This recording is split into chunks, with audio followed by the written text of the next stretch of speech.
Hello everyone, আজকে আপনাদেরকে এমন একটি জিনিস দেখাবো যেটা দ্বারা আপনারা অনেক কিছু শিখতে পারবেন এবং আপনারা এটা কল্পনাই করতে পারবেন না যে ভিডিওটা কিভাবে করলো বাট এটা কিভাবে ধরলো।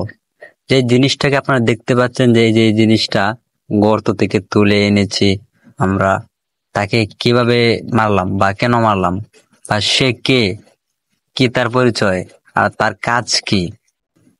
জিনিসটা ছোট হলেও তার কাজ অনেক বড়, যেটাকে আপনারা ধরার জন্য অনেক কষ্ট করেন অথচ কি মারার জন্য অনেক চেষ্টা করেন কিন্তু পারেন না। আসলে বিষয়টা কিন্তু এমন না, তাকে ধরা অনেক কঠিন এবং মারা অনেক কঠিন। আসলে এই দেখেন ধাতুরা কিভাবে শুয়ে আছে। আসলে কিন্তু তারা এখন জাগ না, কিন্তু চাইলে দৌড় দিতে পারে কিন্তু না, তারা এখন বাহানা করতেছে। এখন কিন্তু তাদেরকে নিয়ে একটা পর্যায়ে এসেছে, এই দেখেন এখন কিন্তু তাদেরকে ঝুলিয়ে রাখা হচ্ছে, কারণ এটা তাদের অপরাধ। তারা যে কাজগুলো করে থাকে আসলে ওটা মানসম্মত না। কারণ তারা আসলে এই অনেক বড় হতে প্রথমে একটা গর্ত করে গর্তের ভিতরে থাকে, বাট এটার মাঝে মানুষের জিনিসপাতি নিয়ে ঢুকায় অথচ, এবং তারা এটা মনে করে তাদের খাবার, মূলত না। তারা খাবার, তাদের যতটুকু খাবার তার চেয়ে বেশি অবহেলা করে। বিশেষ করে দেখেন ধানগুলো, এটার ভিতরে তারা অনেকগুলো ধান ঢুকিয়েছে।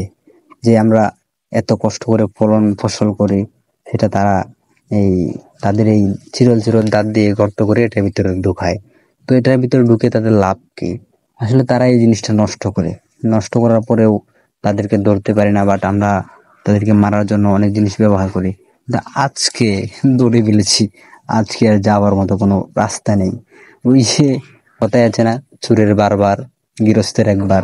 আপনাদের বাড়িতেও যদি এমন একটি ইঁদুর থাকে তাহলে তাকে ধরবেন কিভাবে?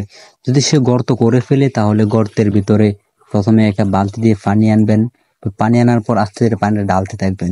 তো ঢালতে ঢালতে হঠাৎ করে যখন তার গর্তটা ভরে যাবে বা সে ভিজে যাবে পানির মধ্যে হাউমাউ, তখন সে বেরিয়েও আসবে, তখন তাকে আপনারা ধরতে পারবেন।